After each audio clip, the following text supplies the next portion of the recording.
एक जण इकडे अरे या टनटन मदत करायला काही झाडूकला.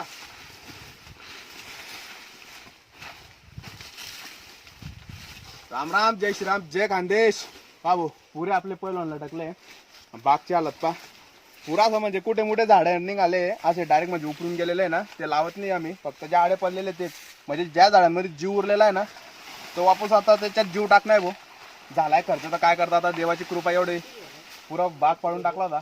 पण उभा करता तुम्ही बघू शकता, वाटतंय का पडलेला आहे असं. नेमंदार राहणार आहे झाड 2 जण आहे ना अजून. तर शेतकरी मित्रांनो एवढं सांगणे, ज्याचाही बाग पडला असेल न उभा करा, घाबरू नका. देवाला टक्कर द्यायची भाऊ, देवानं असं समजून ठेवलं ना आपल्याला. चल ठीक आहे, शेतकऱ्याशी पंगा घेतलाय. देव आहे ना, देशाचा न्याय करतो ना. आपण देशाचं पोट भरता भाऊ, कमी नाही समजायचं आपल्याला बी. उभा करलाय बाग, निसऊ झाला खर्च झाला, जे विन ते पाव येते. आता रिस्क घेणे तर घेणे, पण टॉपले घेऊन जाऊ, विषय संपला. बरोबर आहे का नाही? वेळ आणायची ताकद पाहिजे फक्त भाऊ, बस बाकी काही नाही. याच्यात दम पाहिजे. चला, जय श्रीराम, जय खानदेश. भेटू पुढच्या व्हिडिओमध्ये. काळजी घ्या.